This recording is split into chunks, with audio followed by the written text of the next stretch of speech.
Je suis devenu pilote de brousse parce qu'il n'y avait pas d'autre alternative. C'est dans la brousse que chaque pilote commençait. Et j'ai eu l'honneur, la chance d'avoir un oncle dans Abitibi qui opérait des avions. Et puis il avait essayé, lui, il augmentait son. Il voulait agrandir son business, disons.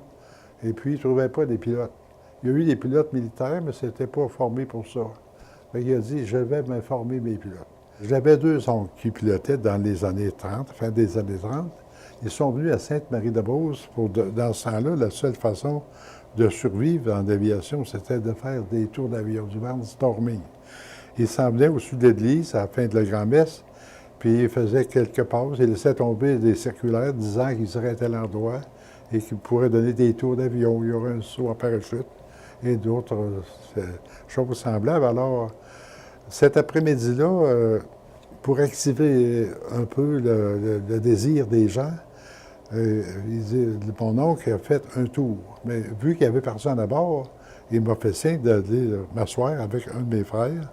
Et puis j'ai fait un tour avec lui. Ça a duré 15 minutes. J'ai trouvé ça tellement beau, là, de voir par-dessus. Ça m'a marqué. Puis j'ai dit, ça sera mon métier de plus tard, ça. Depuis l'âge de 12 ans, je rêvais à ça. J'ai passé ma licence privée sur un Piper Cub, ma licence commerciale sur un Foxmott, de Havilland Foxmott. Et puis j'ai continué avec d'autres avions plus pesants, puis plus forts, puis plus de payload, puis tranquillement, graduellement. Vous montez graduellement dans cette chose-là. Vous ne partez pas avec un jet le premier matin, là. Le défi pour le pilote de brousse, c'est plutôt de se débrouiller. Savoir se débrouiller avec pas grand-chose. Parce que dans ce temps-là, on n'avait aucun radio, aucune communication, aucune météo. On n'avait pas de météo, on n'avait pas trop de cartes. Les cartes n'étaient pas trop précises. Et puis, il fallait savoir se débrouiller avec tout ça. Pour ce qui est le développement du Nord, il n'y avait pas de route. À passer Saint-Notaire, Val-d'Or, il n'y avait rien pour aller au Nord. Alors, c'est le seul avion, le seul moyen de transport était l'avion. En hiver, c'était les raquettes, puis en été, les canots.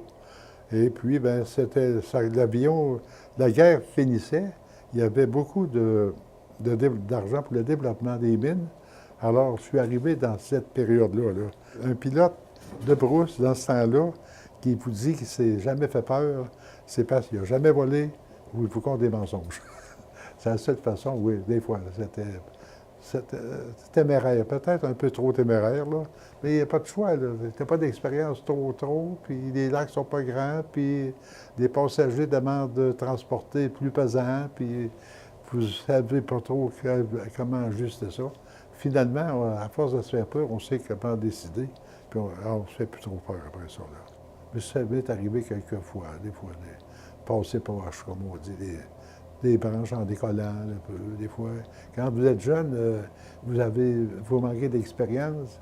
Alors, un jour ou l'autre, il faut s'ajuster. Si on se fait peur, on s'en rappelle, on ne fera plus ça.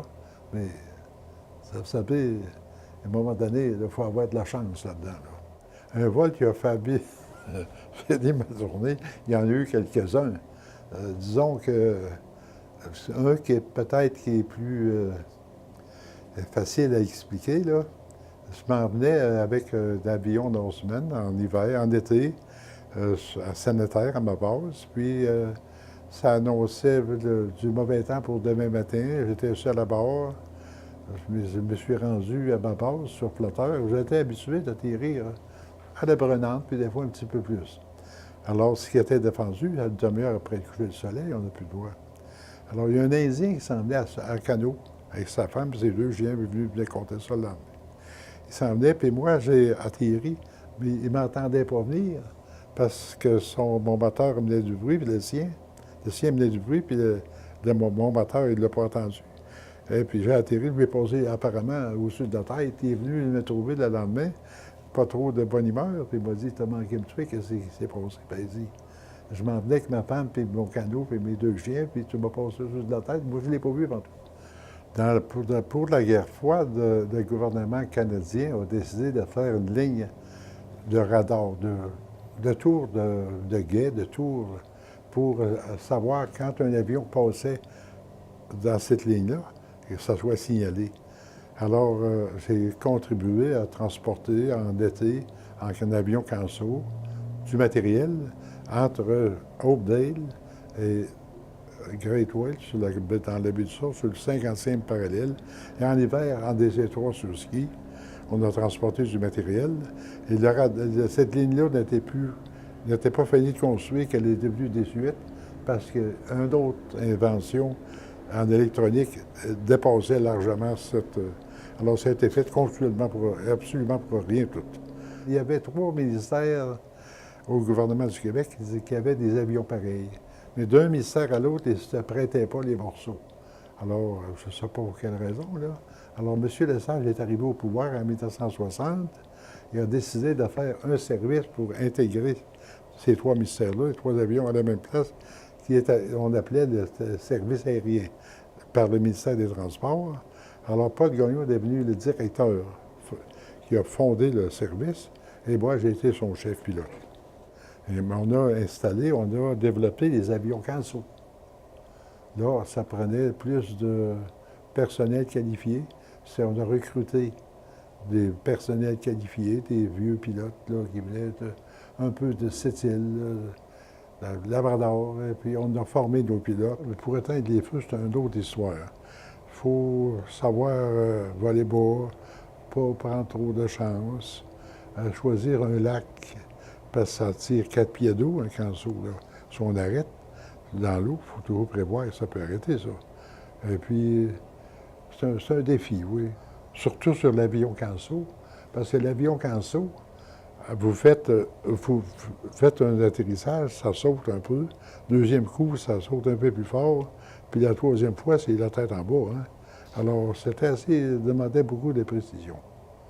Parce que sur vous pouvez peut-être glisser, vous entendez des pneus se lamenter un petit peu, là, mais sur flotteur, ça ne triche pas. L'eau, ça ne se tasse pas comme ça, là. Mon plus beau souvenir de carrière aéronautique, ça rassemble beaucoup de choses. J'ai connu des évolutions, j'ai connu des avions biplans à venir au réacté. Alors, c'est cet ensemble-là apprendre aussi la météo, nouvelle façon de voir la météo, l'électronique, les radars, tu sais, tout l'ensemble. Comme souvenir, peut-être le réacté a été pour moi une révélation, parce qu'on apprenait d'autres choses, on voyait une autre façon, on voyait les nuages par-dessus ou des voies par en dessous. Et puis on a connu beaucoup de développement dans l'électronique, puis les radios, navigation électronique. Ça a été des belles choses. Mais c'est pas un souvenir, c'est tout l'ensemble que je pourrais vous dire qui a été le plus beau souvenir.